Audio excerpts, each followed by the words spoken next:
A very good morning to everyone. I welcome our guest speaker, Dr. M. Selvakumar, and faculty members of Department of Civil Engineering and our beloved participants.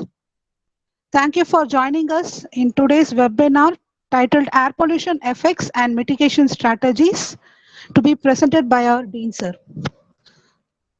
Just for a little housekeeping before we start, if you have any queries during the presentation, please type them into the chat box.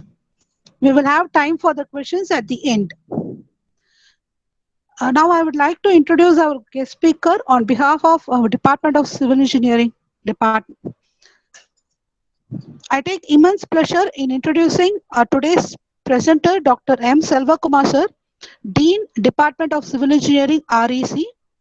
He has completed his BE Civil Engineering in the year 1994 and ME Environmental Engineering with first class distinction in the year 1996 from Annamalai University.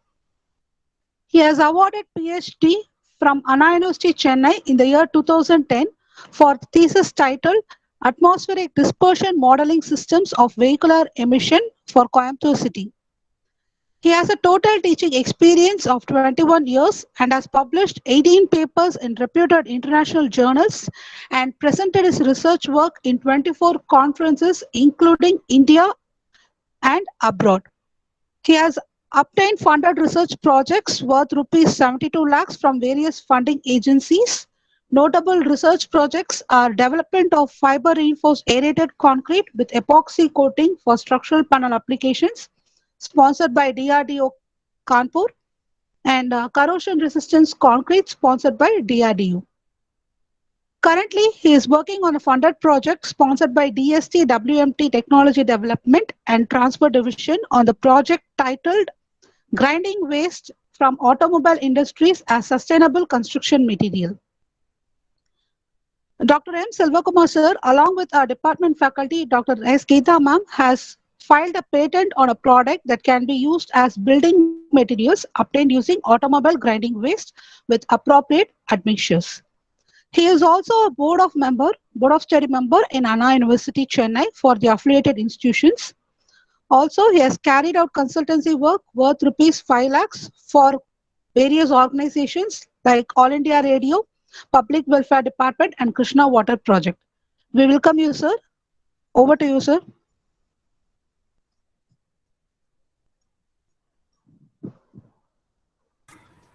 Thank you, madam. Thank you for the introduction. And I welcome all the participants who have waited eagerly for the past half an hour in order to hear my lecture. And today we are going to talk about a very, very important topic, air pollution, which has been neglected until recent years. And then many a times air pollution is the cause of most of our problems, which we are going to see in the presentation. Okay, now I would like to start the presentation, and as we go along the presentation, I will talk about the various aspects. Now, air pollution, as you know, from the time it is being generated in urban areas, now it is slowly moving on to not only urban areas, industrial zones, now it is also moving on to rural areas. So air pollution has become almost a menace. Okay. Now, if you don't take care of the reduction or mitigation of air pollution, then in the future it may cause more health problems. So at this with this introduction, I think I will start the presentation. So good morning to everybody. So we will start the presentation on the most important topic, namely air pollution. And I'm going to talk first about air pollution, its causes. Then also we are going to look at the mitigation strategies. Mitigation means control strategies. And the overview of my presentation will be, I will start from the sources of air pollution, both ambient and indoor. Then what are the air pollutants? The NAAQS and WHO standards, then effects of air pollution control strategies, indoor air pollution, indoor air quality standards, measuring equipments for indoor air quality. Now, broadly talking, Air pollution can be broadly classified into primary and secondary. And primary causes of air pollution may be either natural or man-made. Natural events will be like smoke and dust from volcanoes, dust storms, smoke from forest fires, like that. Man-made activities are the now it is the majority because of the increase in population, urbanization. So man-made activities are emitting various types of pollutants like carbon monoxide, nitrous oxide, sulfur dioxide, and smoke from power stations. What is an air pollutant? A substance in the air that can cause harm to humans and the environment is known as an air pollutant. Any substance, it can be any substance. Pollutants can be in the form of solid particles, liquid droplets, or gases. In addition, they can either be natural or man-made. I will first talk about the primary pollutants. So these are the 5 major primary pollutants. First one is carbon monoxide. Carbon monoxide is one of the major primary pollutant, because of which many of us suffer. Then nitrogen oxides, sulfur oxides, particulate matter. So I'm writing PM2.5, which means particulate matter 2.5 microns. Volatile organic solids, volatile organic compounds, in general we call it as VOCs. So here what we are going to do is, I'm showing you the different ways of primary pollution, primary pollutants, how they are generated, what are the causes. Now you can get sulfur dioxide from the burning of fossil fuels like coal and oil and smelting of mineral ores. So all these plants that's having aluminium, copper, zinc, lead, and iron, all that they contain sulfur, and every ton of coal burnt, 0.00375 tons of sulfur dioxide is created. So sulfur dioxide mainly comes from the industries and burning of fossil fuels. Then nitrogen dioxide, mainly coming from the burning of fuels in cars, trucks, and buses. And nitrogen dioxide, you know that it is emitted from the exhaust of these things. And in addition to nitrogen dioxide, hydrocarbons will also be emitted. Then we go on to carbon monoxide. Carbon monoxide will also be emitted from incomplete combustion of vehicles.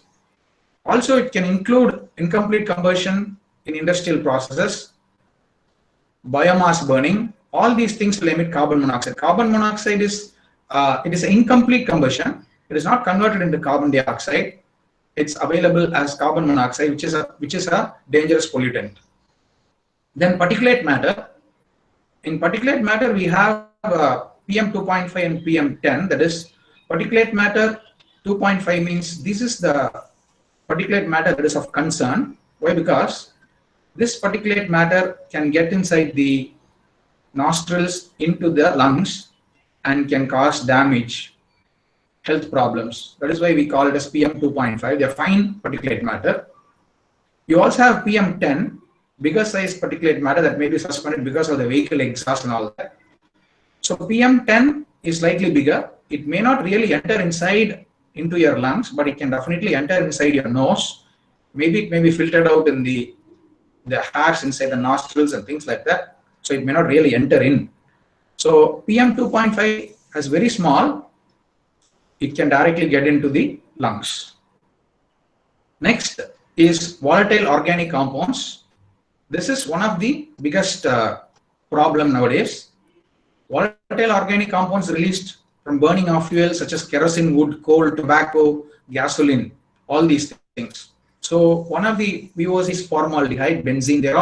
They're all volatile organic compounds, and volatile organic compounds are released by a variety of substances, even the common substances that we are using in our house, like paints, varnish, thinners, aerosol sprays, air fresheners, perfumes, all these things. So the wood preservatives, all these things, they emit volatile organic compounds.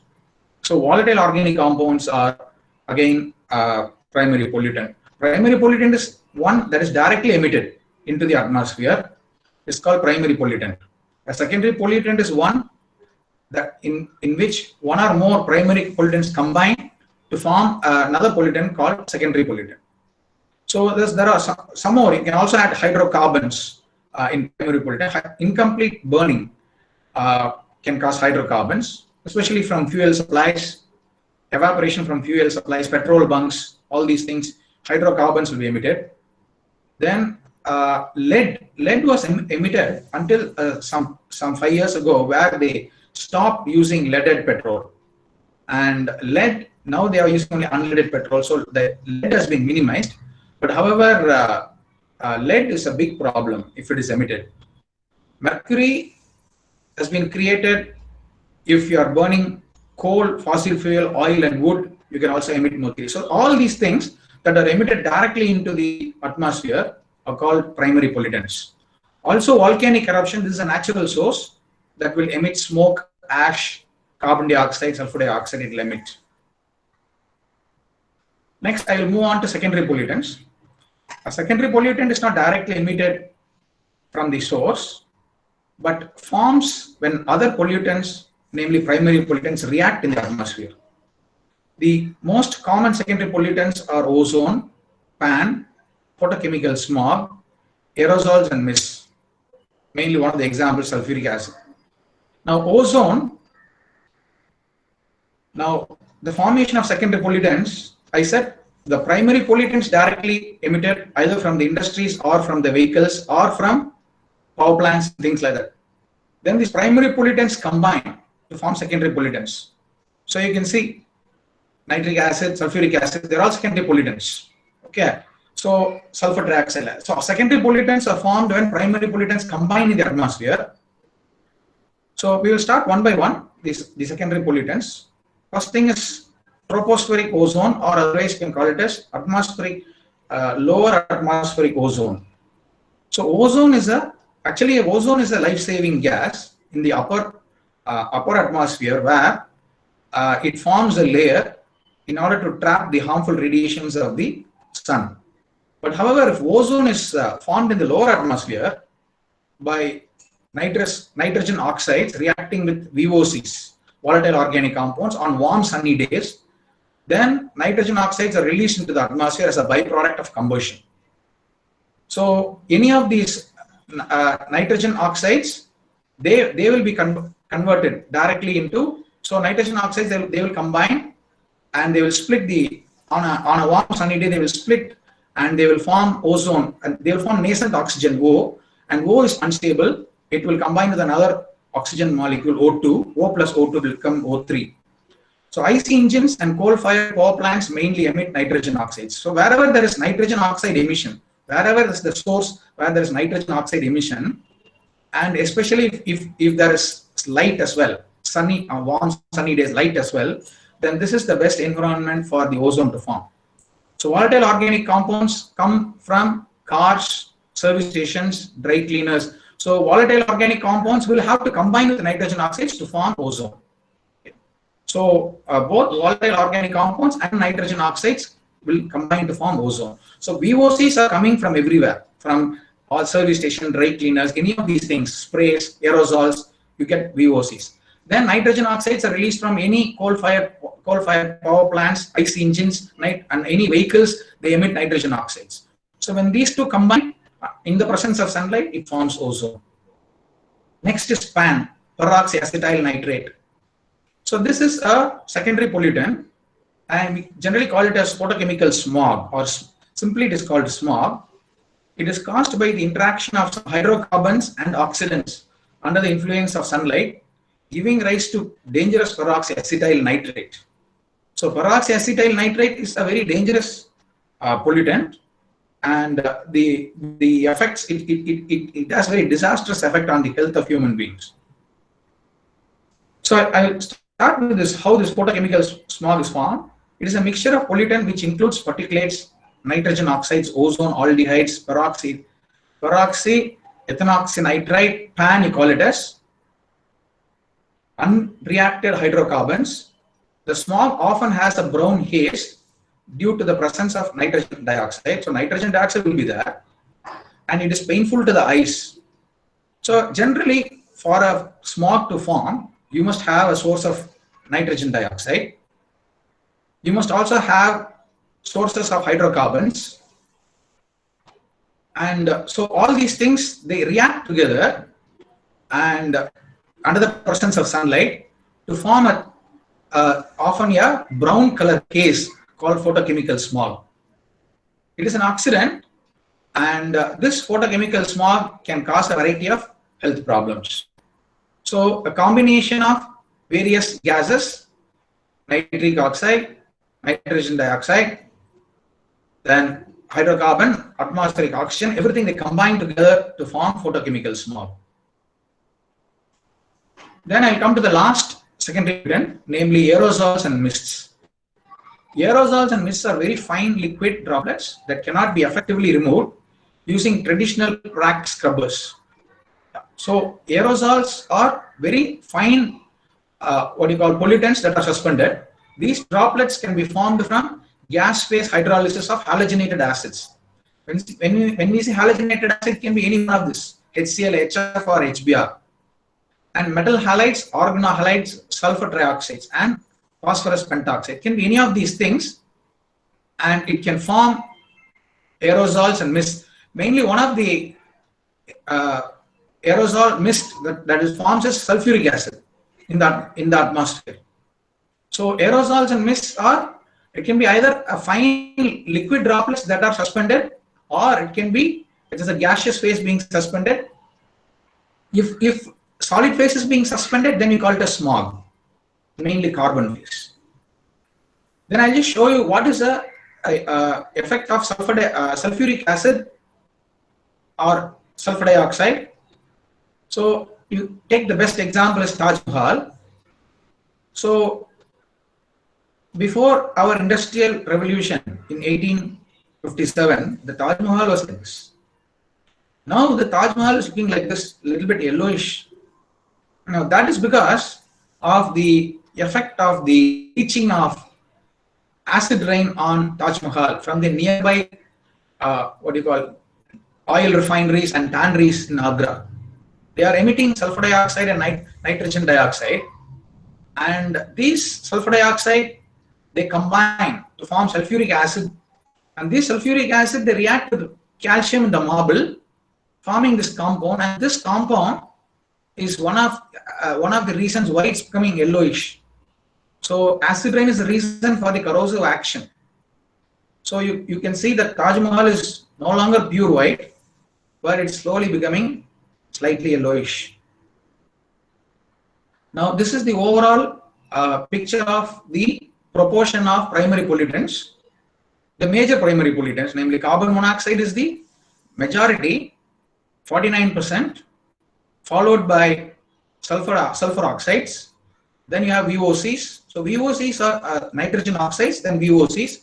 VOCs have recently become a big pollutant. Then we have particulate matter as well.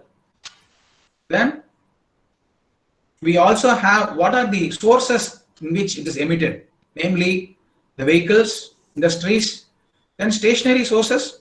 It can include your industries, everything. Then you have solid waste disposal. Then you have miscellaneous activities. So I'm broadly classifying my presentation into two types. One is ambient air pollution. The other one is indoor pollution. I'll first talk about ambient pollution. Then we'll go into indoor pollution. So carbon monoxide, basically it's a colorless, odorless gas, a product of incomplete combustion, and mainly it is formed in automobiles, any burning process, automobiles, industrial process, heating facilities, incinerators, carbon monoxide is formed. The problem with carbon monoxide is it binds with the hemoglobin. If you inhale, it immediately binds with the hemoglobin and it does not get released. So it has got 200 times more, it is 200 times more tightly packing with the hemoglobin than oxygen. So when compared to oxygen, it's 200 times, it is immediately tightly packing with the hemoglobin. That means what? It does not immediately get released. So the slow release of carbon monoxide causes the accumulation of carbon monoxide bound hemoglobin molecules as exposure to carbon monoxide continues. Because of this, fewer hemoglobin particles are available to bind and deliver oxygen, thus causing gradual suffocation of the person. And finally, it's called carbon monoxide poisoning.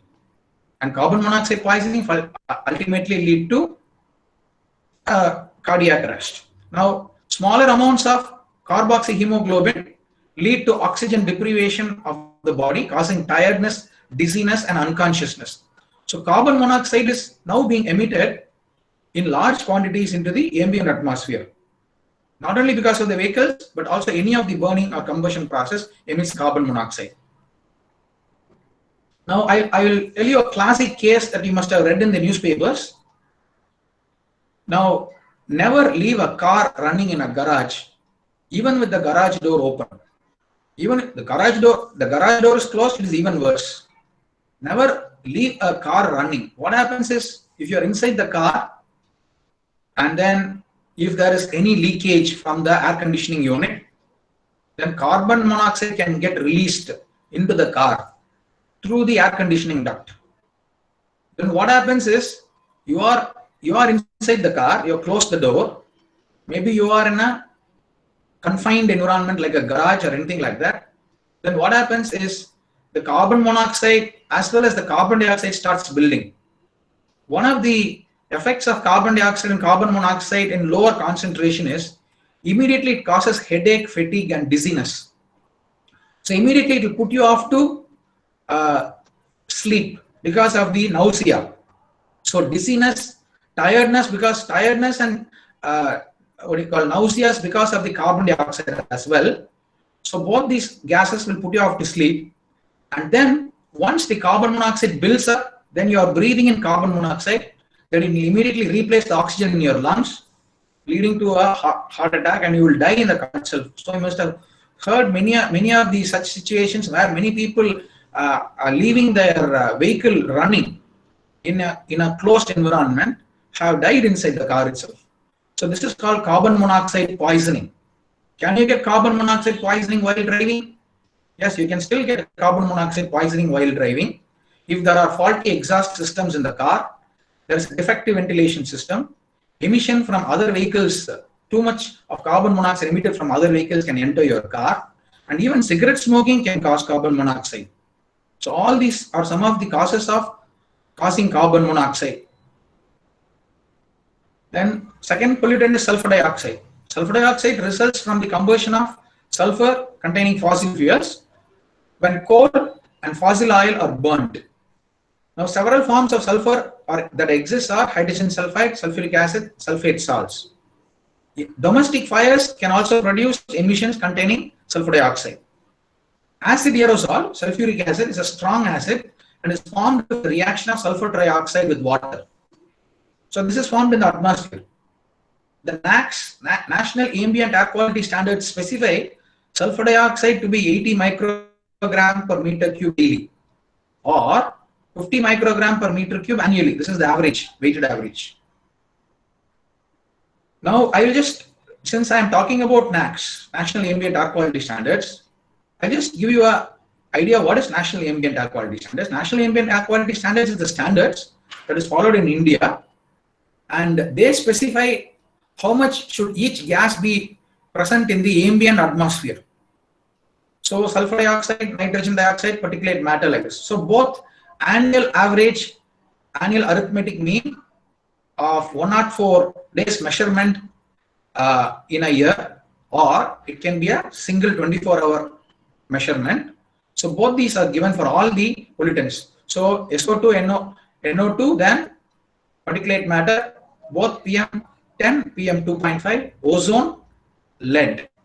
So even lead is a pollutant. I said that if you are using a fuel that is unleaded, it will emit lead. Then carbon monoxide, ammonia, benzene, then arsenic, nickel. So these are all the ambient air quality standards, and both the 8-hour concentration, sometimes 1-hour concentration is also given. For example, carbon monoxide, you see 1-hour concentration will be given. Why? Because it is an acute pollutant. Now I just want you to compare between our Indian standards and the World Health Organization standards. Now World Health Organization standards is giving these PM2.5 is 10 in annual mean, then 25 microgram per meter to 24-hour mean. If you compare it to the Indian standards, you can go up to 40 microgram per meter cube annual mean, that is PM2.5, and and 24-hour mean you can go up 60 microgram. So Indian standards is more relaxed when compared to World Health Organization. So World Health Organization standards are more stringent. Okay, so you should not exceed these limits. This is the maximum limits you can have in the atmosphere. So for example, PM10, it is 20 microgram per meter cube World Health Organization standards, whereas Indian standards you can go up to 60 microgram per meter cube. Once again, if it's a 24-hour mean, it is 50. Here it is 100. So like this, see all the ozone, there is no change. Then nitrogen dioxide, they have specified 1 hour standards in World Health Organization. So, and also sulfur dioxide, the World Health Organization standard is 20 microgram, whereas NACS it is 80 microgram per meter cube. So this just give you an idea that World Health Organization standards are even more stringent than the Indian standards that we are following. Now I'll go to the next pollutant, nitrogen dioxide. Now nitrogen dioxide can be produced from nitric oxide that is produced by combustion. And then the nitrogen dioxide, which has greater health effects, is a secondary pollutant created by the oxidation of nitric oxide under conditions of sunlight and may be formed directly at higher temperature. So it's formed in the atmosphere in the presence of sunlight. Okay, when nitric oxide combine with another oxygen molecule to form NO2. So combustion in power plants or indoors from gas stoves can also cause nitrogen dioxide. It's not necessary that it has to be formed in the atmosphere. So nitrogen dioxide is basically a reddish brown gas, and it can also come from the car exhaust and power plants. So what are the harmful effects? Increased inflammation of airways, irritation of the respiratory systems, eyes and skin, worsening cough, wheezing and choking, reduced lung function, greater likelihood of emergency hospitalization. So these are all some of the harmful effects of nitrogen dioxide. So nitrogen dioxide is a very harmful gas if it is emitted in the lower atmosphere. Again, particulate matter. So this is nothing but carbon particles that has been suspended. So it represents a complex mixture of both organic and inorganic substances. So both organic matter can combine to form particulate matter. Mass and composition tend to divide it into two principal groups, namely PM10 and PM2.5. See, when we say PM10, we are talking about particulate matter whose diameter is 10 microns or 10 micrometer. What is this diameter? It is around 25 to 100 times thinner than the human hair. Human hair is so thin. Then it is 25 to 100 times thinner than that. That is PM10. So PM10 generally will be filtered out in the, especially in the nostrils, by the hairs in the nostrils, it will be filtered out. Whereas PM2.5, this is more than 100 times thinner than the human hair. This will pass through the hair in your nostrils or nose, and it will enter into your alveoles or lungs. It will enter into that and it will get deposited. So this is the PM2.5 is more dangerous as far as human health is concerned. Why? Because this is entering into our system. So the smaller particles contain secondary formed aerosols and recomposed organic and metal vapor. So it can contain any of these combinations. PM2.5 levels above 220 microgram per meter cube is like smoking a full pack of cigarettes. Yes, don't think PM2.5 is not a pollutant. It's only carbon. Don't think like that. It is a very dangerous pollutant. Okay, so if it is in high levels, it will give equal damage as someone who is smoking a full pack of cigarettes. Equal damage. People with heart or lung disease such as coronary artery disease, conjunctive heart failure and asthma, chronic obstructive pulmonary disease called as COPD. So people who are suffering from all these lung ailments, they are at increased risk if they are subjected to particulate matter. So they are the vulnerable group. Next, we'll talk about ozone or ground level ozone. So ground level ozone called as bad ozone. You're not supposed to emit ozone at ground level. But anyway, because of the various chemical reactions between nitrogen and volatile organic compounds, it gets emitted. Now I will say that nitrogen oxide and VOCs combine in the presence of sunlight to form ozone. The oxidation begins with the reaction of carbon monoxide with the hydroxy radical OH minus getting released. Now OH radical plus carbon monoxide will give HOCO, and this peroxy radical, that is HO2, that is HOCO again is unstable. It will combine with oxygen to form HO2. So this is called a peroxy radical. Now this peroxy radical then go on to react with nitrogen oxides to form nitrogen dioxide. So it will react to form nitrogen dioxide. Once nitrogen dioxide is formed, in the presence of sunlight, it will get dissociated into NO plus O. Now this O, or the oxygen is being released, one oxygen is being released, this O, it will once again combine, this is unstable, it will combine with oxygen to form ozone. So of all the ultraviolet radiation that reaches the Earth's surface, more than 95% is long wavelength radiation it's called UVA radiation.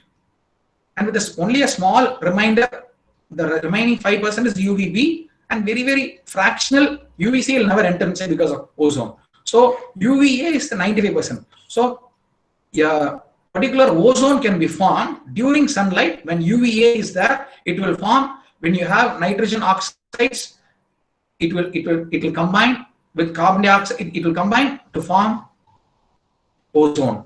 So all you require is volatile organic compounds and nitrogen oxides to set up the chain reaction to form nitrogen oxide, and then nitrogen oxide further dissociating the presence of sunlight to form ozone. So ozone can be formed at the lower atmosphere, and harmful effects of ozone is, if you breathe ozone, it could trigger a variety of health problems, including chest pain, cough, throat irritation, and airway inflammation. So it can also reduce lung function. It can worsen if you're already suffering from bronchitis. So eczema and asthma are all, if you're already having these problems, then that will be aggravated. So people with asthma, children, older adults, especially who are active outdoors, they are susceptible to ground level ozone. People with certain genetic characteristics and people with reduced intake of certain nutrients such as vitamin C and vitamin E are also at greater risk from ozone exposure. That means if you are suffering from deficiencies of C and E, ozone can affect you. So ground level ozone can also seriously damage crops and vegetation. Ozone is also a powerful greenhouse gas in the lower atmosphere that contributes to global warming. So it can trap heat, and therefore it reduces the carbon uptake. So now I will talk about the effects of air pollution. The effects of air pollution is the carbon dioxide spike can cause global warming. So global warming is caused when carbon dioxide percentage in the atmosphere goes up. Now 87% of all human produced carbon dioxide emissions come from the burning of fossil fuels. Fossil fuels mean what? It is coal, natural gas and oil. Only the remainder results are clearing of forests. That means what? Even if you cut down forest, you are cutting down carbon dioxide sinks.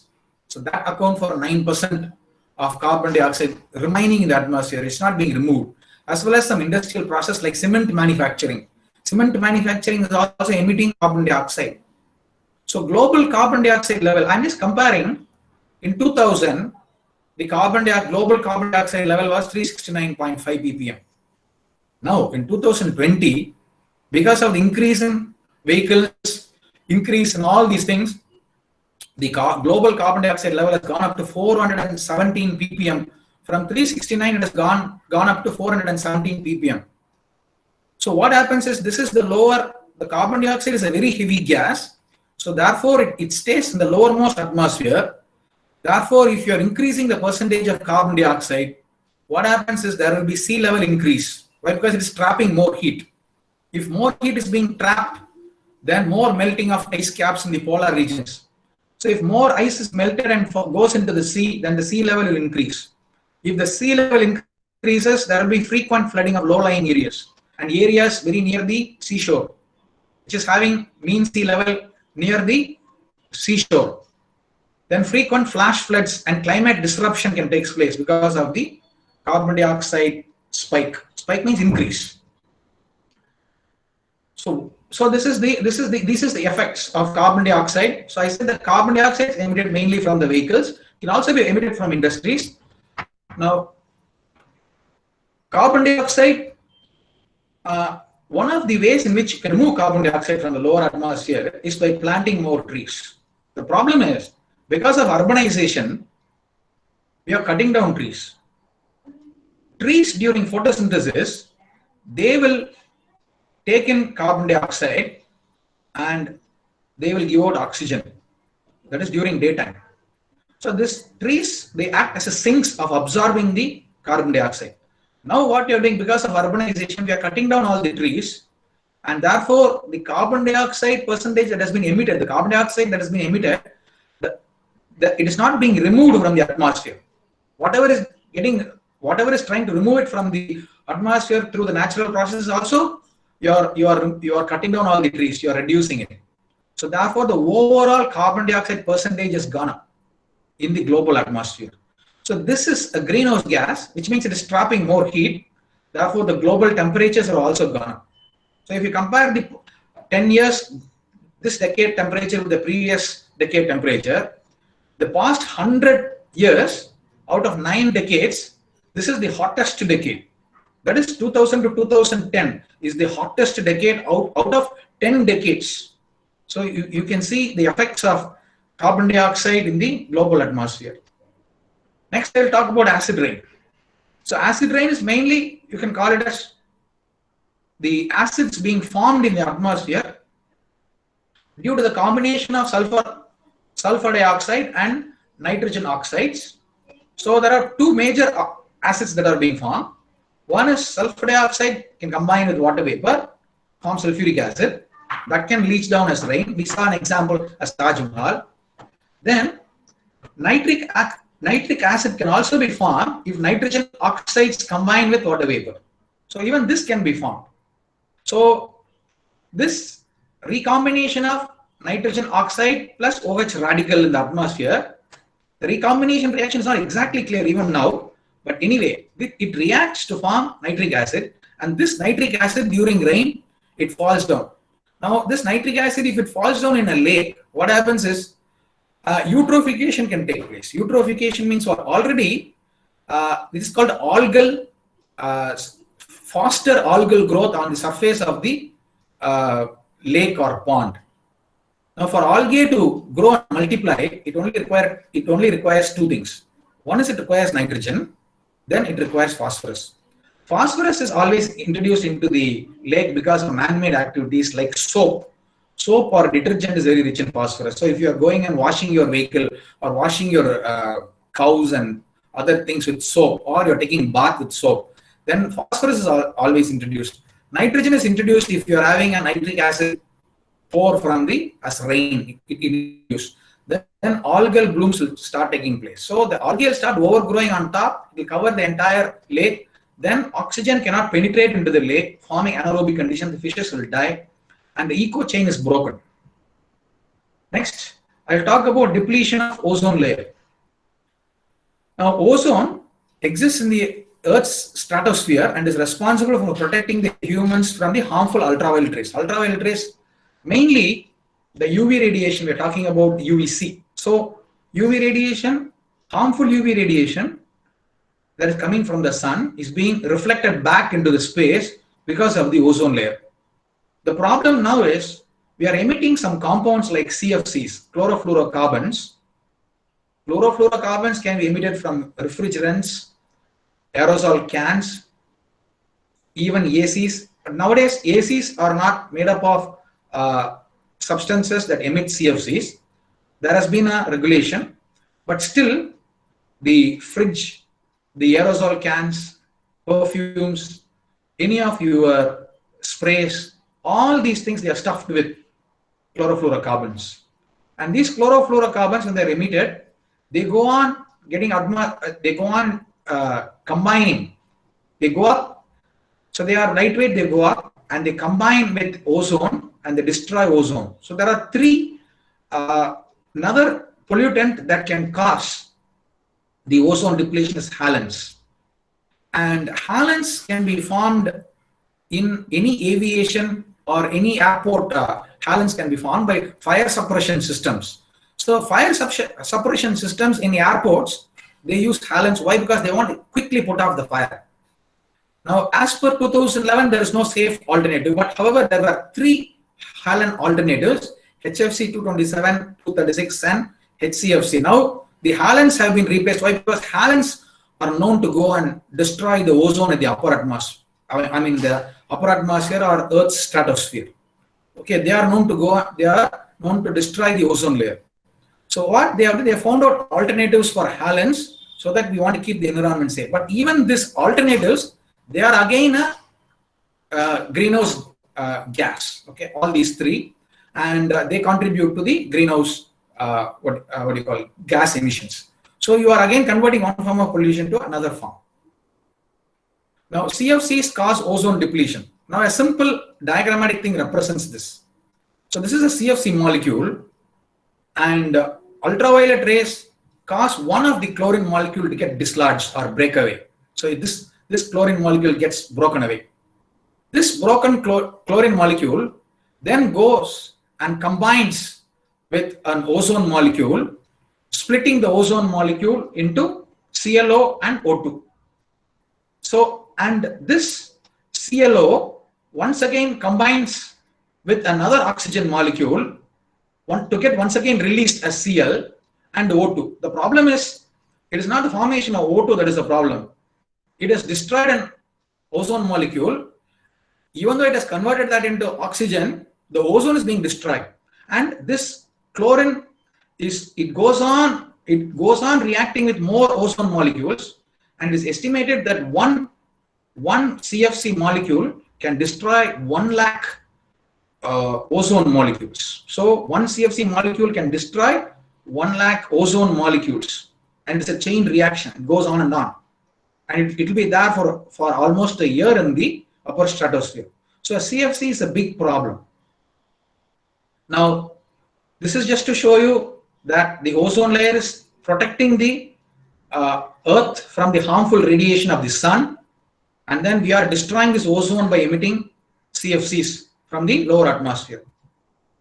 Now, the CFCs can be all the sprays, that is your perfumes, all your aerosols, all these things, they emit CFCs.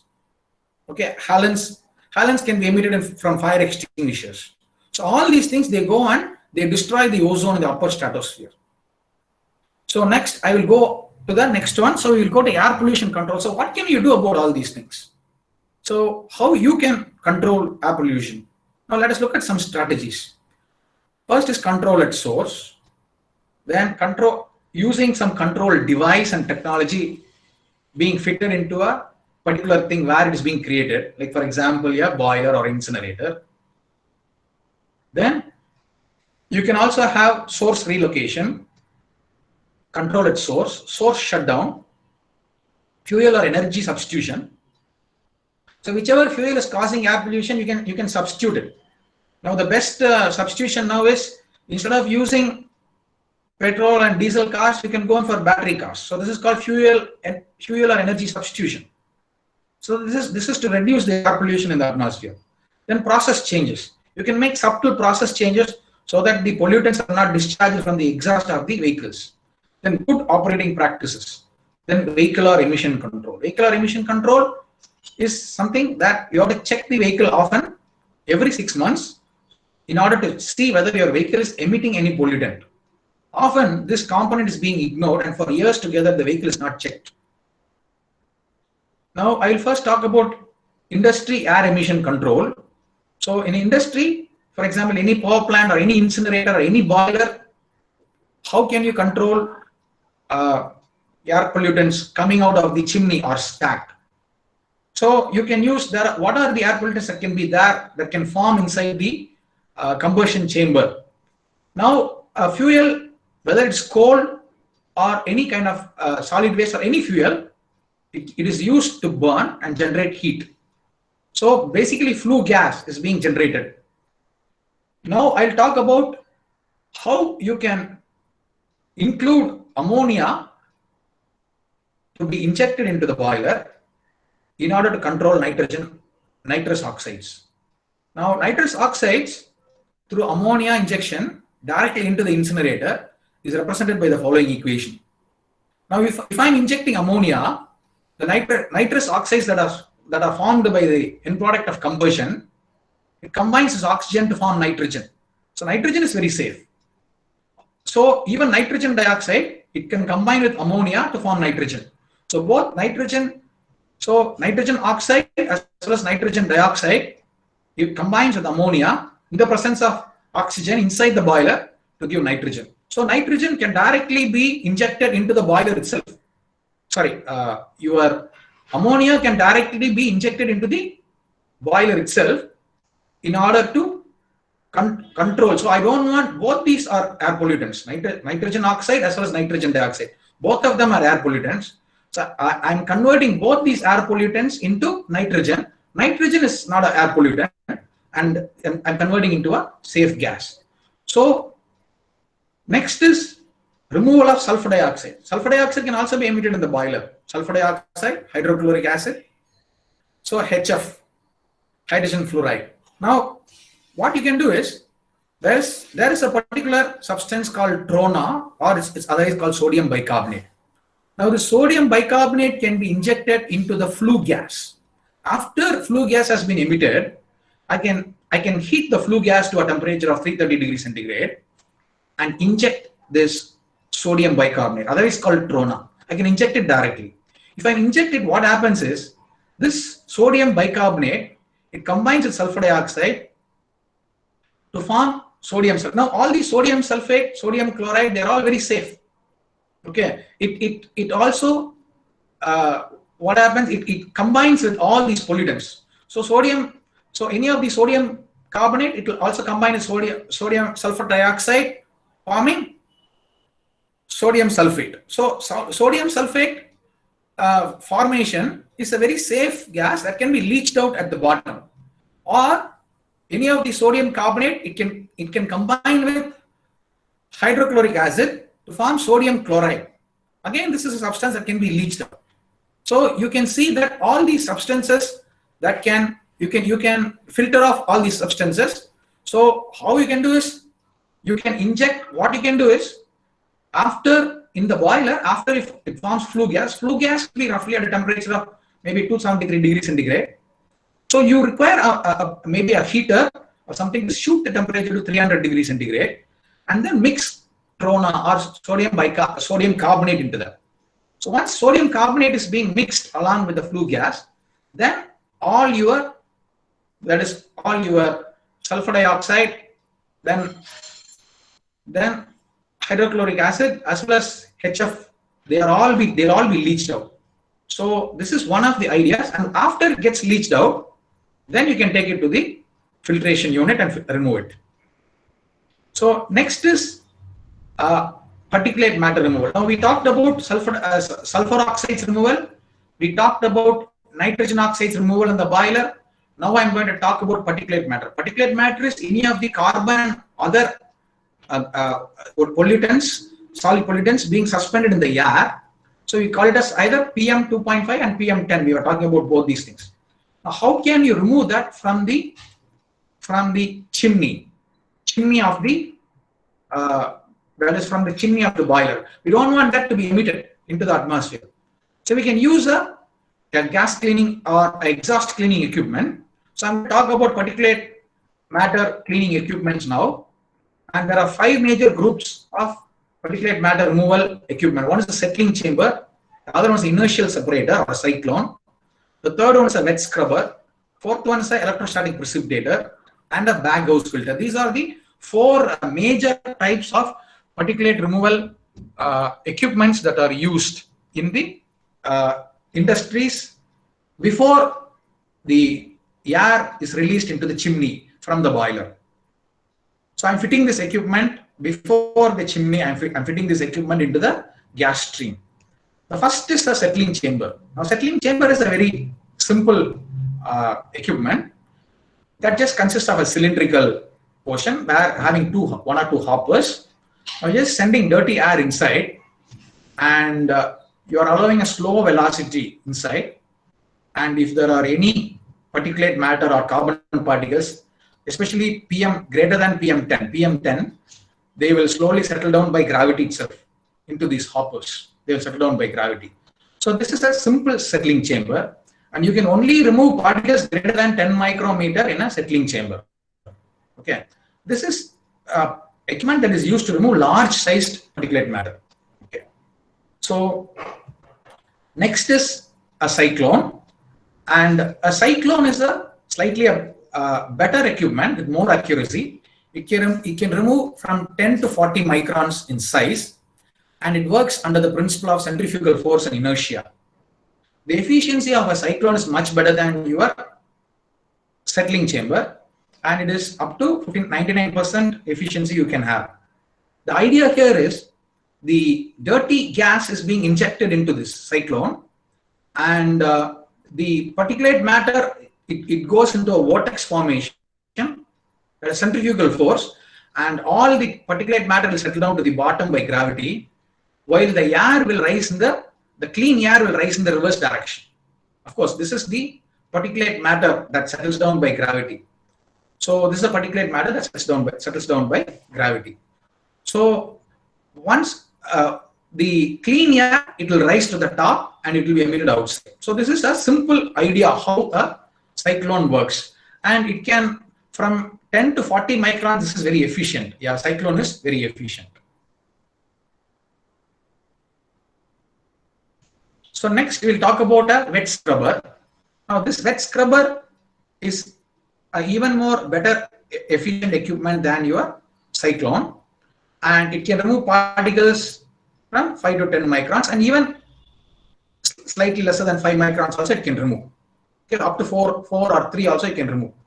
Now what the wet scrubber is doing is the air is injected from the bottom. You can see in the video it's being injected from the bottom, and it is being sent through a packed bed. Now once again it follows a vortex swirling action as the gas go. So the gas will be released in a cyclic vortex action. It will be released. It has to travel through the packed bed, wherein all the particulate matters are trapped. Now if some particulate matter escapes this packed bed, then you have a what you call a liquid that is sprayed in the form of fine mist. It is called an atomizer. The atomizer, it is a fine mist spray equipment that will trap any particulate matter of carbon particles. And once again, if the carbon particles are there in the air, it will trap them and leach them out into the bottom. So there may be 1 or 2 packed bed along with the wet liquid. So wet liquid here is water being sprayed in a fine bubble, and then the clear filtered gas, it goes to the top. So this is even more efficient than your cyclone scrubber. So this is called a wet scrubber. So all the particulate matter that gets leached by the water, they are sent to it's a hybrid system. They are sent to a cleaning unit, wherein all the carbon and particulate matter are being removed, and once again the clean water is being recirculated. And this is one of the most common equipments, or let us say it is one of the most popular equipment used in any boiler world over. It is called electrostatic precipitator. So what is electrostatic precipitator? It is again a equipment that is used to remove particulate matter, and the size of the particulate matter, it can remove particle size below 1 micrometer up to 0.01, even below 0.01 micrometer it can remove. So what it is doing is, here the components of electrostatic precipitator is, it will have a collection electrode, you can call it as collection plate, and it will have a discharge electrode, or you can say a discharge electrode hanging, okay, or you can call it as a discharge pipe. Now a high voltage of say 50,000 volts is being supplied with the help of electricity between the discharge electrode and the collection plate. That is, discharge electrode is being charged negative, while the collection plate is charged positive. Now once you charge like that, what happens? Now I am sending a stream of air, a dirty air inside this. The carbon particles, they get ionized because of the negative charge. So negative charge, this particular discharge electrode, it will have an area of influence, and it will. So this is the dirty gas that is coming in. Both these things are collector plates, and these are discharge electrodes, pipes, discharge electrodes. So as dirty gas comes in, it's being ionized because of the high voltage of 50,000 volts negative charge. And once the particles, the carbon and other particulate matter becomes charged, negatively charged particles, they are attracted towards the positive charged collection plate. Opposite charged plate, they are attracted. Only the clean air goes outside. So all the particulate matter present inside in the dirty air, it will first get ionized, it will become negative, then it will be attracted towards the oppositely charged plate. That is, it will be attracted towards the positive plate. And all the remaining clean gas goes out. So this is a simple idea of a electrostatic precipitator. And all these particulates that are collected in the collector plate, you will have a shaking mechanism that will shake the particulates and it will fall down into a hopper. So here you can see there are 2 or 3 hoppers in electrostatic precipitator, and the electrostatic precipitator consists of millions of such channels. Okay, I'm just showing only one channel. The air is being divided into hundreds of such channels having collector plates and discharge electrodes. It's being channelized through these things, and all the particulate matter is being removed. Now, in reality, it is a very huge equipment. It may be 2 to 3 floor height, and it can remove particles that are sub-micron, less than 1 micron, up to 10 micron is very efficient in removing. Okay, very efficient in removing. It's having 95% removal efficiency, very efficient, and it can remove particles less than 1 micron. That is the greatest advantage. So which means PM 2.5, which is causing the problem to the human beings, so it can remove. So electrostatic precipitator can remove. And this is the most widely used equipment. The only disadvantage of the electrostatic precipitator is you require electricity to have a high voltage of AC, alternate current 50,000 volts, which means you need to convert a low voltage of 400 volts DC in order to get 50,000 volts AC. So you require a high voltage. So during power failure or shutdown, there's going to be issues. So next, the last equipment is baghouse filter or a fabric filter. This is again a air pollution control equipment used to remove sub-micron particles, less than 1 micron particles, just like your electrostatic precipitator. It's a very accurate instrument. What it is having is, it is having cylindrical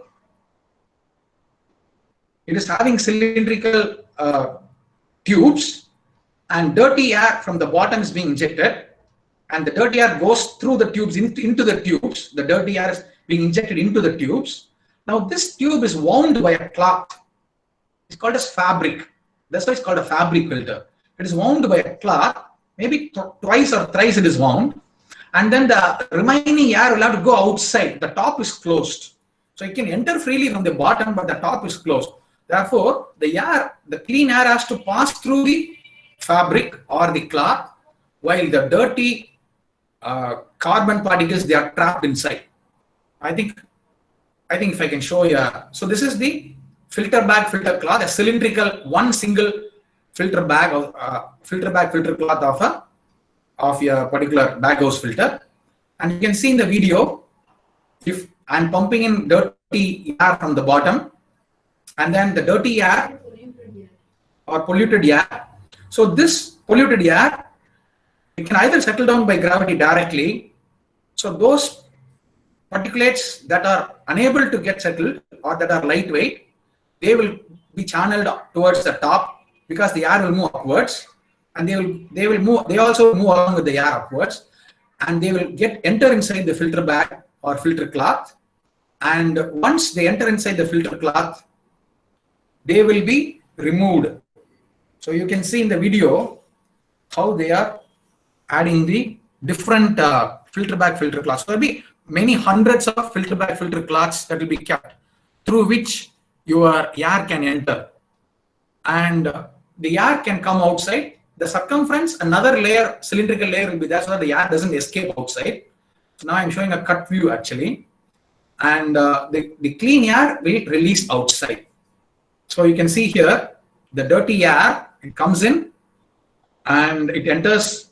So it enters through this thing and it is released outside the filter cloth. Okay. So this is the clean air. I mean, the clean air goes outside. It has got no provision to go on. The top is sealed. It's got no provision. So it has to go outside. And this is how the particulate matter or the carbon particles are trapped inside the Baghouse filter. Now, let us go on to, now this is, I have talked about all the removal, that is particulate matter removal, sulfur dioxide removal and nitrous oxide removal in a boiler. Now let us also go into vehicle emission device and then the catalytic converter that is being fitted into, mainly into diesel engines or any IC engines it can be fitted. Now, what is a catalytic converter? It is a large metal box. You can see below the vehicle. It is fitted to the exhaust. That is, the exhaust will be fitted to the catalytic converter. And after the reaction goes to the catalytic converter, the purified air only is sent outside through the exhaust. So a catalytic converter is kept here. Now it consists of two parts. So one of the pipe will take in the dirty gas coming from the vehicle, and the second pipe is connected to the exhaust. Okay. Now, what is a catalyst? A catalyst is simply a chemical that makes a chemical reaction go faster without itself changing in the process. It's just like an athletic coach who voluntarily, encourages one person to run faster, especially if it is 100 meters race. The coach shouts, "Go faster, faster." He doesn't take part in the running, but what happens is just the encouragement of the coach may make the person to run faster. So this is the same idea here in a catalytic converter. So a particular catalyst is used to speed up the removal of pollution, and this catalyst can be made from platinum or a similar platinum-like metal such as palladium or rhodium. So palladium or rhodium will have to be used if you want to make a catalytic converter. Now this palladium or rhodium, it will remove all carbon monoxide and it convert that into carbon dioxide. It will also remove sulfur oxide. So all these things, so incomplete oxides will be converted. So that is one of the advantage of a catalytic converter. So I am giving you a reaction of how these three types of gases are getting converted. It's a three-way catalytic converter. So carbon monoxide, it combines with nitrous oxide, form carbon dioxide and nitrogen. So nitrous oxide again is being introduced. Okay, so this nitrogen oxides. Now I am trying to reduce nitrogen oxides, and so with this thing, what I am trying to do is I am trying to remove. So here also the next thing is carbon monoxide directly converting to carbon dioxide. It may combine with oxygen to form carbon dioxide. So similar, even a hydrocarbon can combine with oxygen to form water vapor and carbon dioxide in the tailpipe. So this is a three-way catalytic converter. So nowadays, three-way catalytic converters are used, and now especially since all the vehicles are converting into BS6 norms, if you are fitting it with a catalytic converter, then it will reduce almost the pollution and it will be safe release of the exhaust air. So now I am going to just simply show you what are the equipments that we are using to measure the ambient air quality pollutants.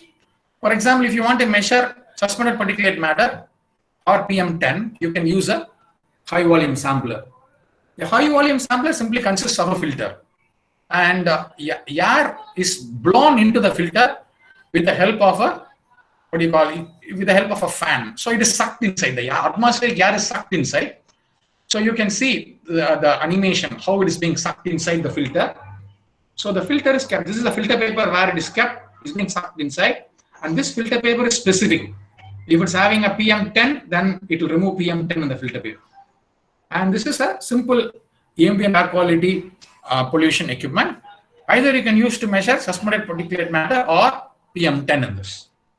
Then you can have slightly better. I mean, these are You can have respirable sampler that will, in addition to removing suspended particles, it can also remove sulfur dioxide, nitrous oxide. I mean, it is not removing, it is measuring the amount.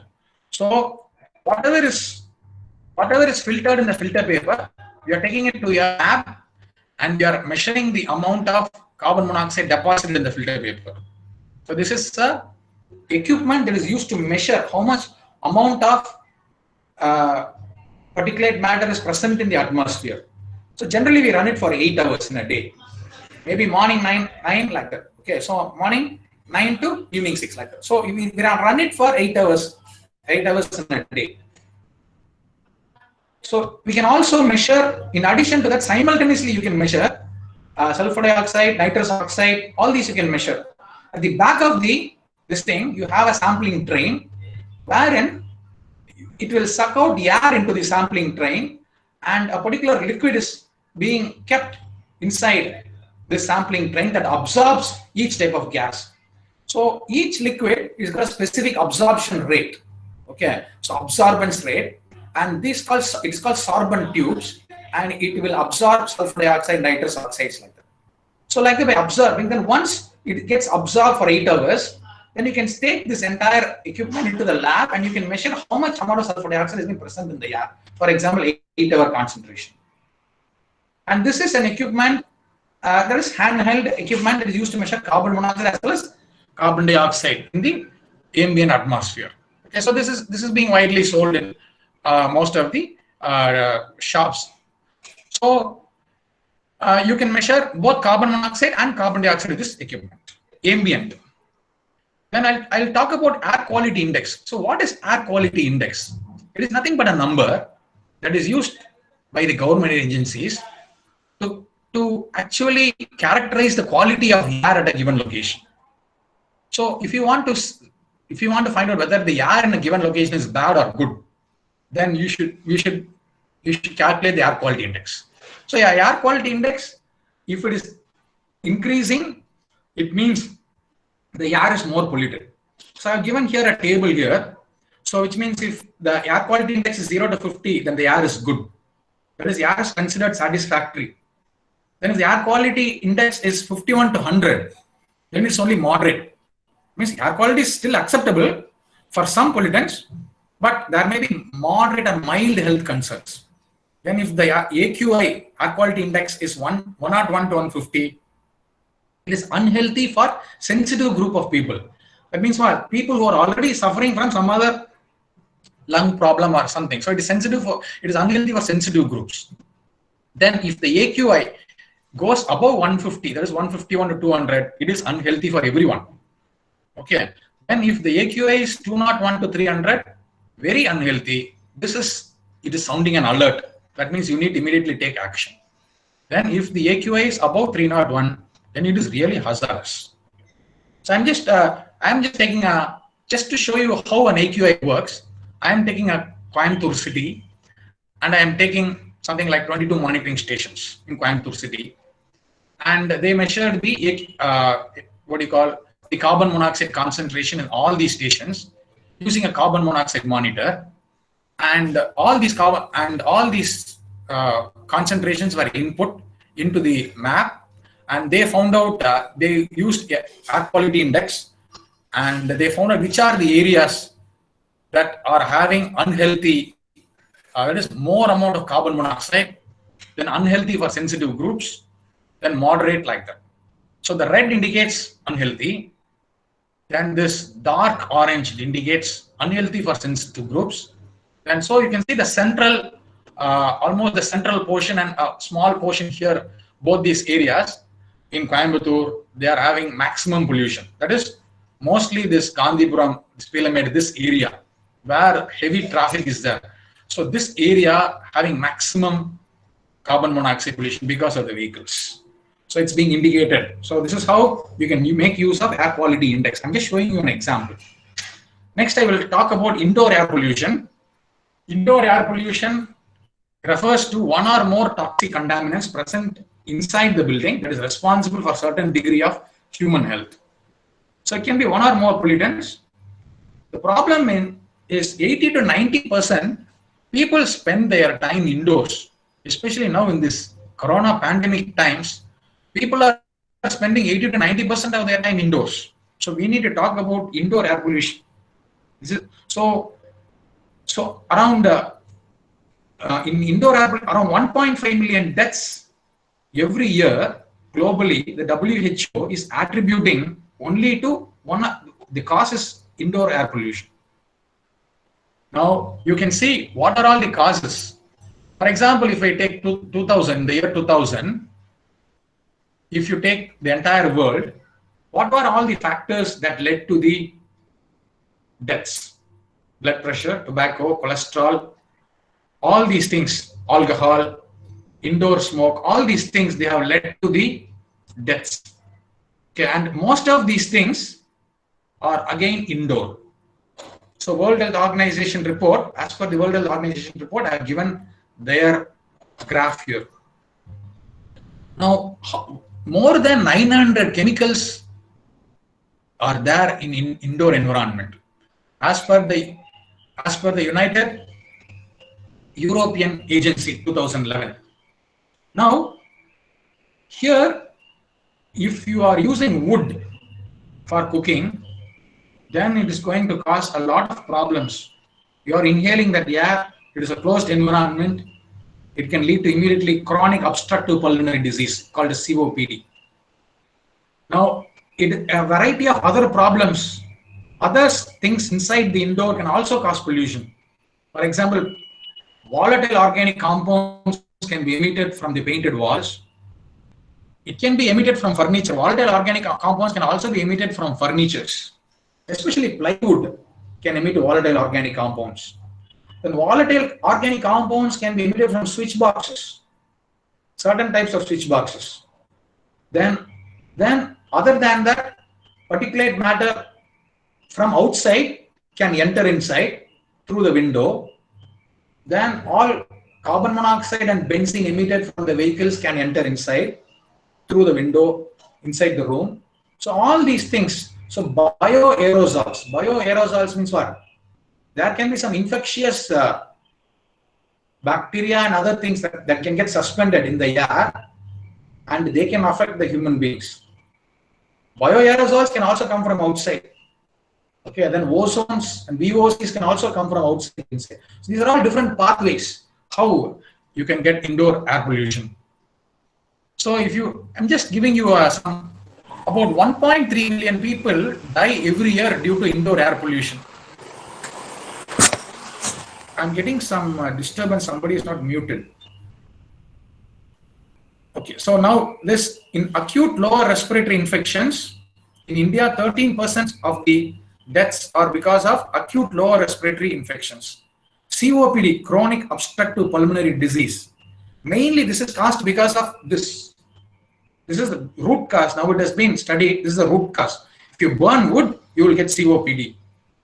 Okay, and 1.5% of the deaths in India, especially in rural areas, it is because of the COPD, burning of wood. Lung cancer, 0.4% of the deaths. TB, 8% of the deaths. Still 8% of the deaths in India is because of TB. We have not still completely eradicated TB. TB is still there. Asthma, 0.2% of the deaths. Nowadays, asthma is there in many of the people. Now, indoor air quality. What is indoor air quality? Indoor air quality may be defined as nature of the air that affects the health and well-being of occupants. So, if the air is good inside, then we don't have to worry about indoor air quality. Now, problem is the air inside is being it's being mixed with a lot of pollutants emitted both indoors as well as it can come from outdoors. So there are basically 3 standards. The ASHRAE standards, all these 3 standards are from United States. There is no indoor air quality standards still now in India, but we are following ASHRAE standards in India. ASHRAE standards are the US standards. Now the sources of indoor pollutants can be, it can be any of the units, any of your electrical units can cause volatile organic compounds. Like for example, these cleaning products like for example, aerial or surf and all these things. A lot of volatile organic compounds can be emitted from that. Then from cooking devices, you fuel oil, you can have COPD. Then animal hair dust, you can get, it can be suspended into the air along with carbon particles. Faulty air conditioning units, that is air conditioning units, if it is not being properly maintained or not being regularly cleaned, then that can also emit what do you call pathogens. Pathogens means what? Disease producing bacteria and virus spores. It can emit. The air conditioning unit itself can emit. And volatile organic compounds can also be emitted in the air conditioning unit. Volatile organic compounds, all these things, defective ventilation system only can cause VOCs to be emitted. Now, bathrooms, you can have molds, odors. So all these things are sources of indoor pollution. And in addition to all these things, paints, solvents, all these things, if you are simply storing paints and solvents, people think that storing paints and solvents in a closed condition or anything like that may not emit anything. No, it can emit. There are small gaps on the top tins of the paints and varnishes, and they will emit a variety of substances, starting from nitrous oxide, volatile organic compounds. All these things can be emitted. Volatile organic compounds can be emitted from paints, any wood burning stoves, and radon can come from the soil from below.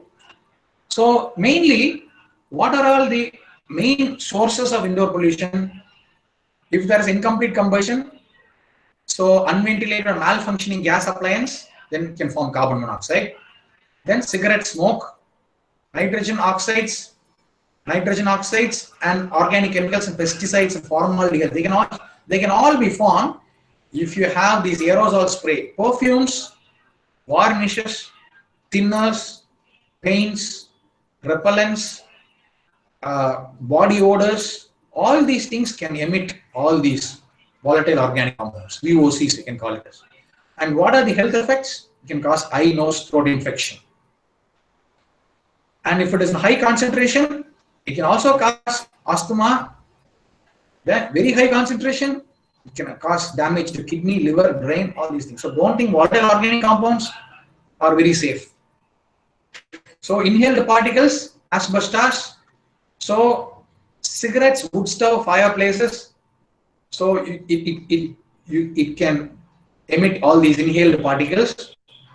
And radon, it can come from the soil below through your water supply pipe. This can cause lung cancer. That is a sudden radon discharge from underground. Biological organisms and other organic pollutants. Then lead from paints. Yeah, paints are very rich in lead. And you can also have mosquito coils. All these things, they are very harmful. So what happens is when you're putting mosquito coil, you close the window and doors also. No, it is very harmful. So remember, if a mosquito coil is burning for 6 hours, it is equivalent to a person smoking 100 cigarettes. That much of health problem it can cause. The mosquito coil can cause. People are not aware. People think that mosquito coil is very safe. So even your agarbatti or doop sticks can cause air pollution. One doop stick completely inside a closed environment without any ventilation, it is equivalent damage. It will cause a damage equivalent to a person smoking 1,000 cigarettes. Yes. So all these things are there. Radon gas, it can come from the soil. It can be leached through the water into your well. From the well, it is pumped to the overhead tank. From the overhead tank through your piping system, it comes inside. So radon, that is how radon gas is mixed with your water. So main thing is biomass exposure affects a large vulnerable population. In India, since most of them live in a rural environment, this COPD is one of the major cause of indoor air pollution. Chronic obstructive pulmonary disease can be caused if you are having burning wood. It can be caused, and a wide variety of population can be affected because of the COPD. Mainly because of biomass exposure. Okay, biomass exposure Even if you are using biomass to burn, still it limits COPD. Now, all these are some of the sources of indoor air pollution. You can have all these things. So mobile sources, energy generation sources, all these things. HVAC, so heating, ventilation, and AC systems, faulty systems are there, that can cause indoor air pollution. Natural sources, all these things can cause indoor air pollution. So if you just list it, so combustion products, I'm just classifying it: volatile organic compounds, respirable particulates, bioaerosols, radionuclides, and odors. They are the main indoor air pollutant groups. Okay, and then these are the examples in each. Then most important 9 indoor air pollutants are carbon monoxide, carbon dioxide, respirable suspended particulate matter, nitrogen dioxide, ozone, formaldehyde, total volatile organic compounds are simply called as VOCs, radon, airborne bacteria, and 3 thermal comfort parameters: temperature, relative humidity, and air velocity. Now, when you are inhaling particles greater than 11 microns, they do not penetrate into your nose. 7 to 11, they can penetrate the nasal passages, but they do not go inside. 4.7 to 7 microns, they penetrate through your nasal passages, can go up to the pharynx. 3.3 to 4.7 microns can penetrate deeper than the pharynx and can go to the trachea and primary bronchi. 2.1 to 3.3 microns can penetrate into the secondary bronchi. Inside the primary bronchi, you have the secondary bronchi. So you can see the heart here. 1.1 to 2.1 microns, it penetrates the terminal bronchi. And 6.65 to 1.1 microns, it can penetrate the final bronchi. Or it can even 0.43 to 0.63 can penetrate the alveoli, directly penetrates the innermost region of the lungs. So I'm just showing you how a smaller sized particles is penetrating inside. And then air conditioners, make sure that you don't set the temperature very low. Even 20 degrees centigrade, harmful. Even greater than 27 degrees centigrade, harmful.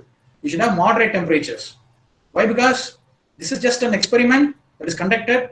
If I reduce 5.6 degrees centigrade temperature less than 25 degrees centigrade, what are all the problems caused? One person has made a research in this.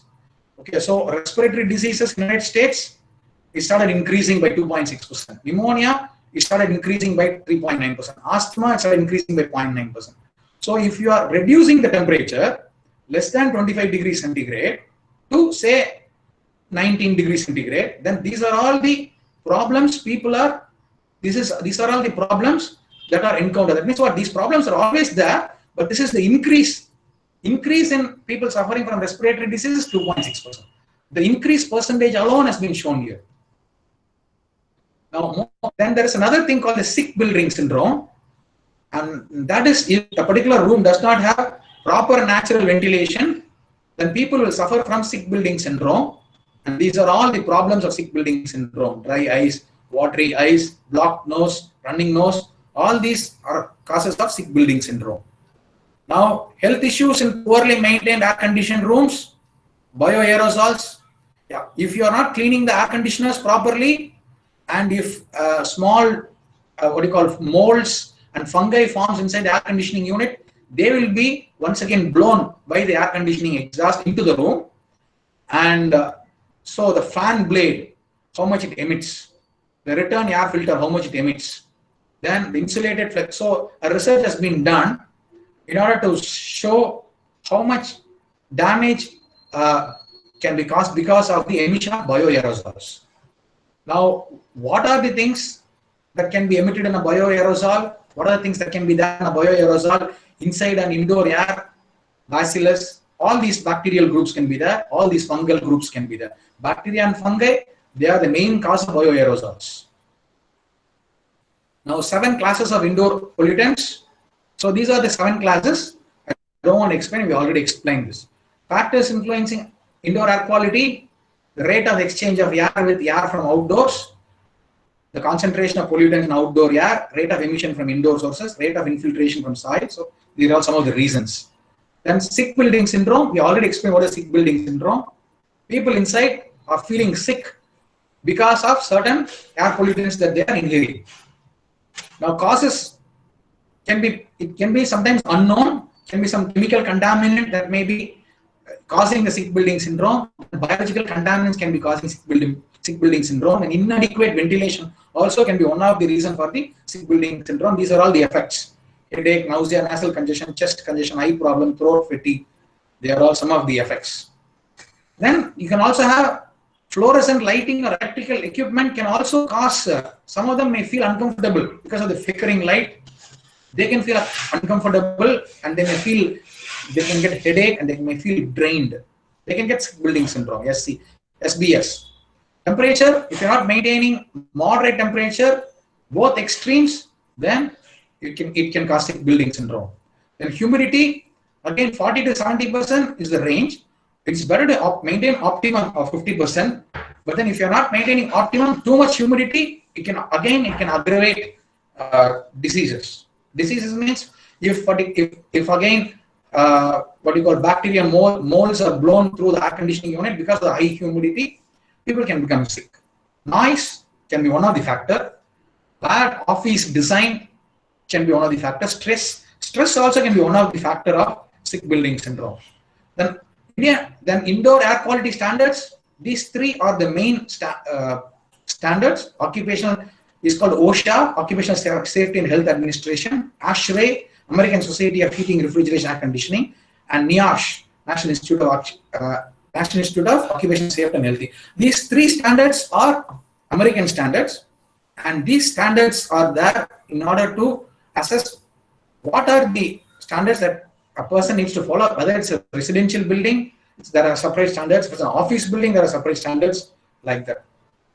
And these are the standards. I don't want to go into that. I'm just showing these are the standards, and just the different standards I listed: Canadian, WHO, NIOSH, like this, for different pollutants. I just listed it. Then thermal comfort. So thermal comfort is also one of the reasons for indoor air quality. Now, if you don't maintain optimum temperature, then people may feel uncomfortable. So again, you can measure the temperature and humidity range with the help of an equipment fitting inside your house. Okay, we have small equipments that can measure. How do thermal comfort affect air quality? Now, the temperature range must be preferably 20 to 27. Should not go below 20, nor it should go above 27. Then people may start feeling uncomfortable. Relative humidity range is 40 to 70, but generally 50 to 60 is optimum. So it is better to maintain. Then temperature, if you maintain the temperature beyond 27 degrees centigrade, then wood and other things, they are painted with varnish, they may start emitting volatile organic compounds. So all varnish, thinners, everything, if the temperature is very high, they will start emitting volatile organic compounds. So these volatile organic compounds will once again affect the person staying inside. So how does heating, ventilation, and air conditioning system affect IAQ? So we already explained enough about this. So all these factors, so adequate ventilation, acceptable relative humidity, airborne contaminants, they are all responsible for maintaining good indoor air quality. All these factors are responsible. Symptoms attributed to indoor air quality problems are headache, fatigue, shortness of breath, sinus, congestion, cough, sneezing, eye, nose, throat, dizziness, nausea, allergy, asthma, frequent sickness among children. Acute effects means these are all temporary effects. Acute effects means severe effects may be eye irritation, headaches, nausea. Chronic effects may be not immediate, but it can have decreased lung capacity and it can also form lung cancer. A constant exposure to volatile organic compounds over a long-term period of time can cause lung cancer. So indoor air quality monitoring equipments, these are all various indoor air quality monitoring equipments that you can use. So I just listed them. These are widely available in the market. And to measure each and different type of things, you have most of these equipments are widely available. Now I'm just going to talk about lighting to some extent. Now for 3 billion years, people have been leading a life outside. Before all this shelter, they were subjected to intense light from the sun. So they had inspiration, healing, all these things. Now for the past 150 years, people are mostly staying indoors. So if they're staying indoors, the lighting is weak, dim lighting. It's boring, dull. Instead of inspiration, it is sleep, it is arousal. People are not getting enough sleep indoors. It is not healing, it is harmful. It is not growth, it is work. People are doing work now indoors. So all these problems, so some of the problems are the mood swings that the people are having. So mood swings the people are having, that it is based again on the other factors like emotions, environment, so many other things. It affects the mood swing of the person. So it's subconscious brain. It is just like an iceberg. Only 1/10 is remaining outside. So this outside is for expression. The remaining 9/10 some other reason. So emotion, environment, they're all affecting the mood swings. So these are the things that is on the top, the problems. Diabetes, heart disease. The underlying causes may be any of these things. So bad eating habits, food sensitiveness, inflammation. So they are, any of these problems can cause all these problems. These are the problems that are available outside. But inherent problems may be all these things. Even poor quality sleep can cause all these problems. Poor quality sleep, no sufficient sleep, digestive issues. So I'm just now going to talk about lighting. So I'm going to talk about the eye. And you know that an eye is a very powerful a sensor that can trap 1 million, that's got 1 million cells, and it can trap any kind of wavelength inside. It's called the optic nerve. And then in nature, the lighting given, natural lighting given by God, it is called optimum lighting. Okay, and it unleashes an effect of magic. If it falls inside a cave, natural lighting, sunlight, it unleashes an effect of magic. See, if the sunlight falls in the daytime, in between the clouds, it causes shadows.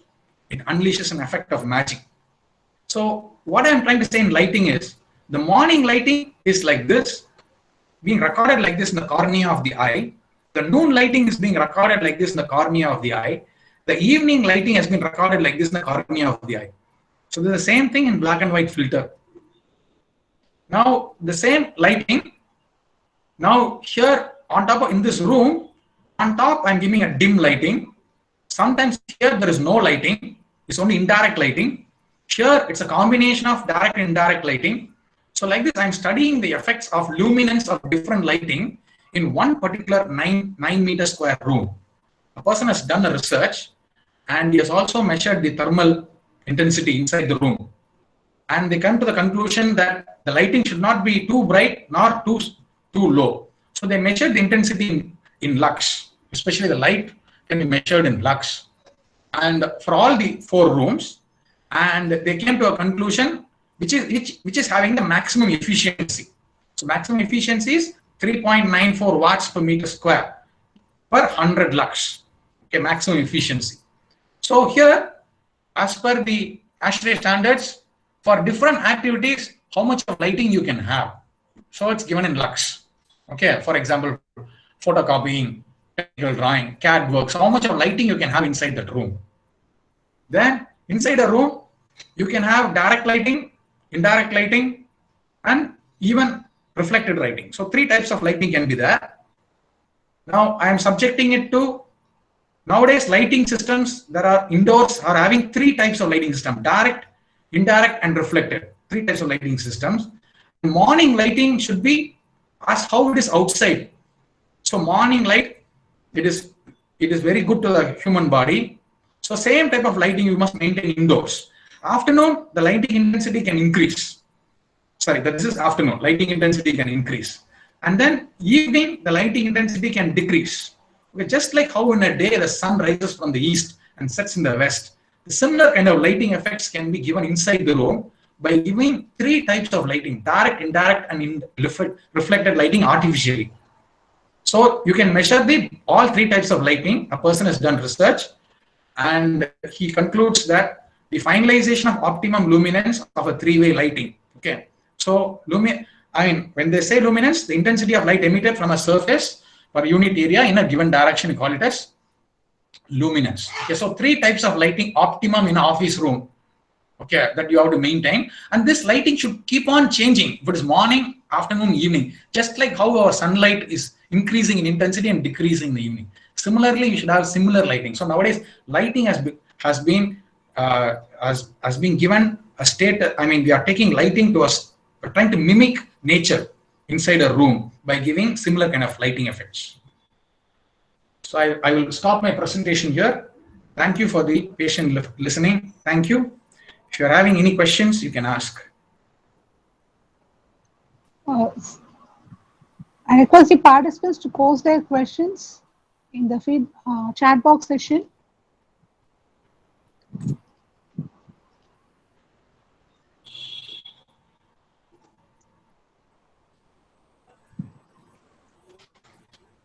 Yes. So if you are having any questions, so we have dealt with not only ambient air quality monitoring, then mitigation strategies, then also indoor air quality and mitigation strategies. Sir, there are two questions, sir, from Mohammed Rafiq. Okay. What is the norms and control methods of indoor air pollution? If any chances of indoor air pollution from garden and indoor plant pollination? Is there any chances of indoor air pollution through this? Yes. Now, indoor air pollution standards are being specified by the ASHRAE, NIOSH, as well as OSHA. That is, all the three are American standards, and they are specified for not only the indoor of a residential building, but also indoor of an office building. Now, if outdoor pollution like pollens are coming inside through the window, then you should have filtration systems to remove the pollens from inside the room. So now that is called, nowadays you have, in addition to air conditioning, it is air filtration. So clean air filtration, you can filter the air and you can remove the pollens from indoor. So this is called, nowadays it is called what? Climate control. So nowadays climate control means you are not only monitoring the temperature, that is not the air conditioning and ventilation unit is not only monitoring the temperature, but also it is monitoring all the pollens and other things. The air quality itself is being monitored. So all these things can be monitored. All these pollens can be sucked outside with the help of these systems, and it can be removed.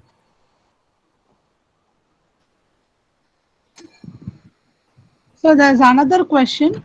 Yes. From Simon Shekwena. How do they use mosquito coils to avoid pollution indoors, especially in mosquito-prone areas? Yes, mosquito coils is not a solution for your biting of mosquitoes. Now, mosquito coils is never the solution. Whether it is a mosquito coil or your good night or any of your things, they are going to cause indoor pollution. You will have to definitely use mosquito nets. Mosquito nets is the safest. Okay, so mosquito nets need not necessarily be put in the bed or anything. It can be fitted into the windows and doors, and this is the safest method. Any kind of liquid pollutant or mosquito coils definitely is going to cause indoor air pollution. In the long run, definitely it will affect the lungs. Yes, anybody else? One person has asked, what are all the research areas related to this topic? And see, especially nowadays, lot of studies is going on into the measurement of indoor air quality by using various equipments. I have shown a list of various equipments measuring each type of pollutant indoors, whether it is a volatile organic compound, whether it's a sulfur dioxide, whether it's nitrous oxide, whether it's carbon monoxide, anything. So a lot of measurements can be done indoors, not only in your living room, but also in your bedroom, and you can model that work. Okay, so you can do CFD analysis, computational fluid dynamic analysis, model that. So especially if you want to know the temperature, okay, computational fluid dynamics is one of the best method to know the temperature indoors. Okay, you can model it like computational fluid dynamics. You can model the environment. I have shown you some of the research on some of the work done because of the what you call CFD work done inside indoors. Okay, so you can model it and you can predict. So what are all the effects these pollutants are causing indoors? You can model it. So any other questions? Yes, sir. One more question from UV. Can you please explain Delhi air pollution? What are the effects? Yes, Delhi is air pollution is caused because of the heavy burning of agricultural products nearby Delhi. Mass burning of wood and agricultural products in the agricultural fields is transporting all these things into Delhi. And also Delhi is also having high vehicular traffic. So vehicles are also emitting smoke.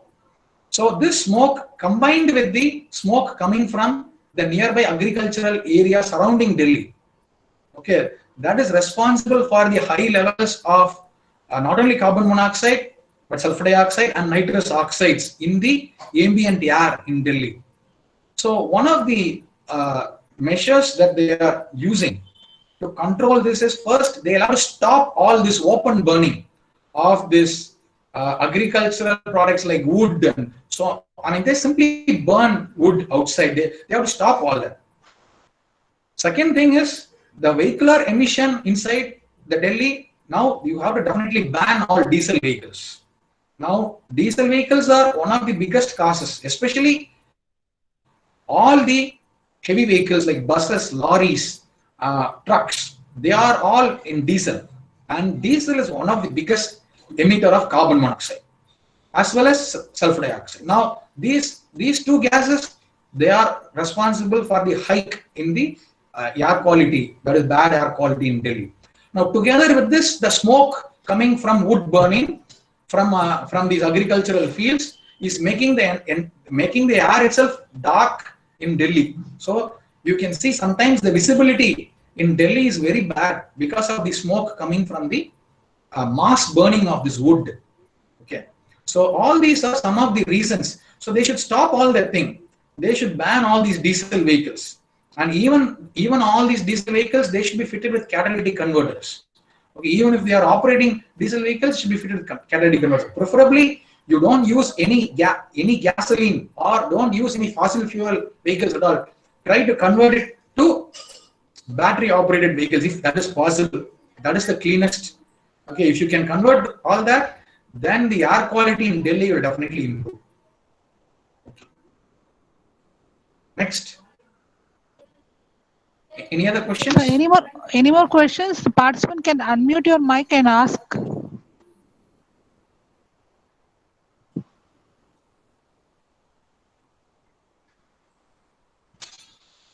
So you can take either indoor air quality for as a research topic. Okay, even in your post graduation or as a research, you can take it and you can start doing indoor air quality. Indoor air quality nowadays it's become one of the biggest problems, okay, because now 80% of the time everybody is staying indoors. We are very rarely going outside because of this corona problem.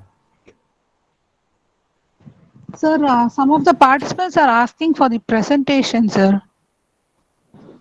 Okay, I will share it with the organizers, and the organizers can share it. Thank you, sir. Registered participants will be receiving the presentation after we receive it from the presenter. So any more questions from the participant end?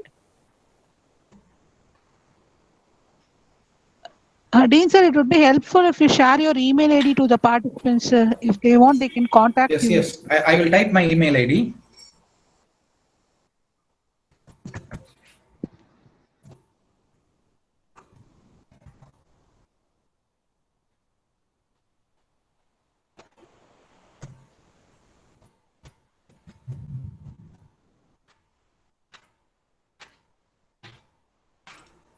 So I have put my email ID in the chat box, selvakumar.m. So if you are having any doubts, anything like that, you can mail me.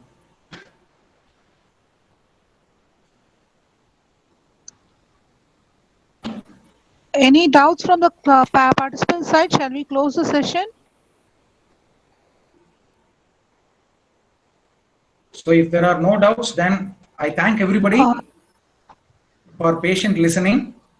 And it has been this air pollution, which is being often neglected, is one of the reasons for many of our problems indoors. Okay, and many of our problems, health problems indoors, and this air pollution is one of the main reasons. Okay, and especially in these times where we are often remaining indoors, air quality study and air quality monitoring and especially reducing air quality indoors is one of the major area of research. Thank you.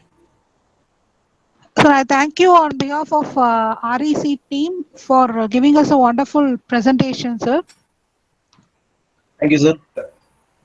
Thank you. Thank you. Thank you, ma'am.